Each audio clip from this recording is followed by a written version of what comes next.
Hello, everybody. It is a Monday, and today's story has to do with something that I love very much, and that is hats.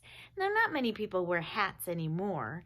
I kind of wish they did. But long ago, there used to be a job called a hat maker, and the hat maker would make all kinds of different hats for ladies and even men who loved wearing hats. Today's story is about a dressmaker, and she makes hats with all kinds of different designs on them. They're really interesting designs, and the hats don't like all the designs, so they get a little upset. So you'll have to see what happens with them. But if you have a hat at your house, I happen to have several, go ahead and grab one. There's all different kinds of hats and shapes and sizes. Go ahead and grab your hat, and then we'll listen to the story called Matties' Hats. Matties' hats. Won't wear that. And there's Mattie, and she owns a dress shop. Mattie couldn't leave a simple hat alone. To her, bees and a hive were the perfect topping. So here's a hat that she made, and she put a little decoration of a beehive and some bees on it. With a special touch here and a slight addition there, a straw hat celebrated some of the most famous places in Paris. A blue bowler hat brimmed with fruit. A cowboy hat housed a rodeo. All the people who walked by the shop looked twice, or shook their heads, or smiled. But not many people bought hats from Mattie. She made very unique hats. One evening, just before closing time, Harold Hilshorn, the postman, brought a package. "Ooh, the new ornaments," Mattie exclaimed. "Thank you." Harold just shook his head. After Mattie had left the shop, a black beret, here's a black beret, it's kind of like a half of a hat, peeked inside the box. Inside were the strangest hat decorations yet. Fake ice cream sundaes, a white rooster, miniature pots and pans, a motorized bear balancing on a ball, a pumpkin, and a dozen plastic elephants. "She's nuts," the black beret shouted. "Look at what she wants us to wear now." He tore off the planet Saturn, which was hanging from his stem. So there's that black beret, and he's got Saturn hanging from him, and he thinks that is crazy. The other hats all agreed. "Enough of this weird stuff." The hats were tired of being different. They wanted to belong to someone. They wanted to be worn. That night, the hats pulled all the ornaments off of each other. Then they emptied the box onto the floor. Look at that. They're all pulling the stuff off of them.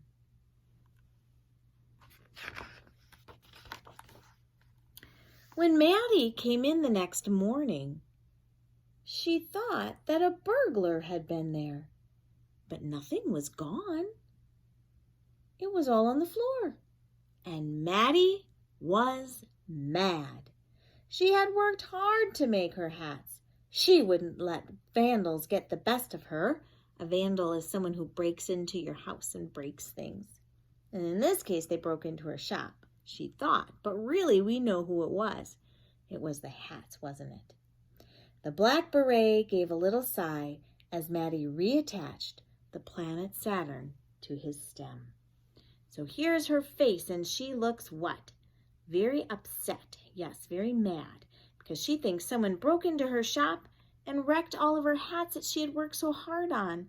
But really, it was those hats. And here is the beret. Oh, he's sad because she's putting the planet Saturn back on, a decoration he didn't like.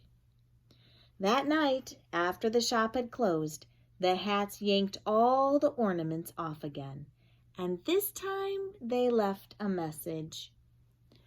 No more weird stuff. Signed, your hats.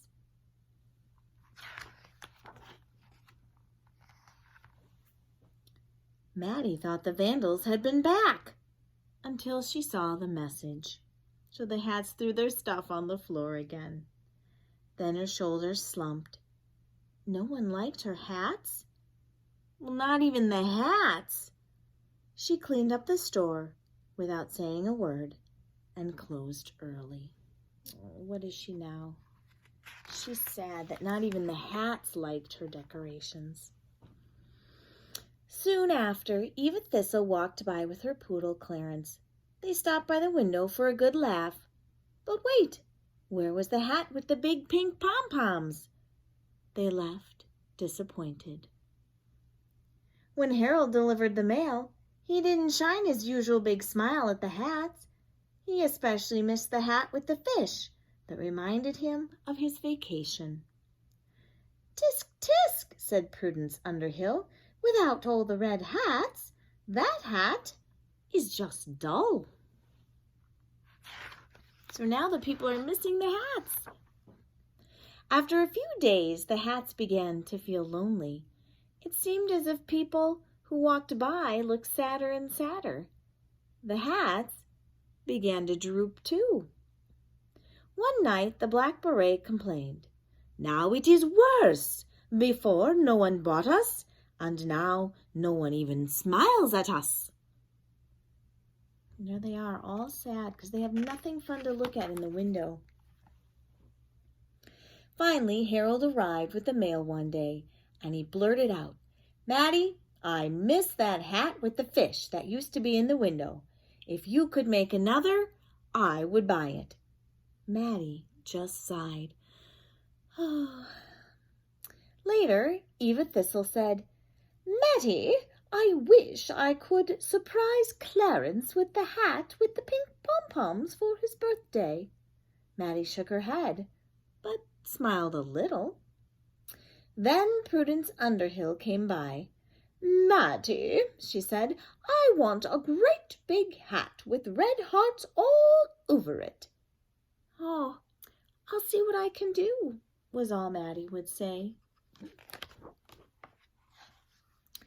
That night, before she closed up, Mattie took the box of decorations down from under the top of the storage closet and placed it in the middle of the floor. There she is, bringing her decorations down. After she left, the Black Beret peeked inside the box. He pulled out the planet Saturn and asked the blue bowler to help him attach it to his stem. Soon all the hats were trying on stuff. Elephants paraded atop a pink hat. A fountain sprayed the red pillbox. The green hat sprouted lotus flowers. And plastic frogs sprang from the Panama hat. They're all just like they were before. The hats didn't quite look the way Mattie had them, but they all thought she would get the idea. The next morning, when Mattie walked into the store, a wide smile spread across her face. "Oh my," she exclaimed, "you all look better than ever. There's all those hats."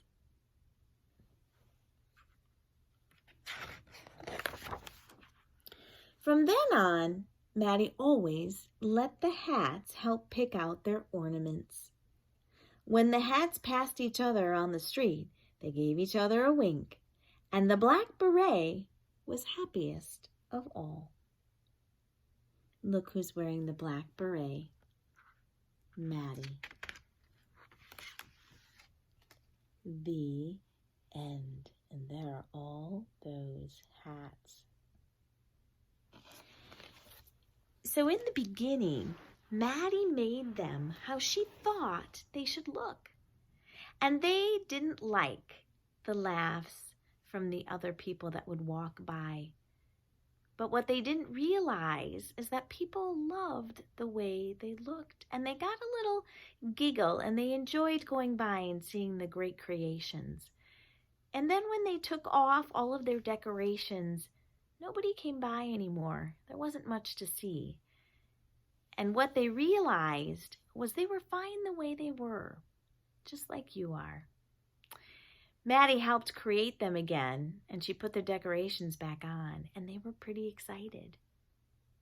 So, it just helps us remember that who we are is just fine, and God created us to be who we are, with gifts and talents that He wants us to use. So next, I'm going to show you our hat activity.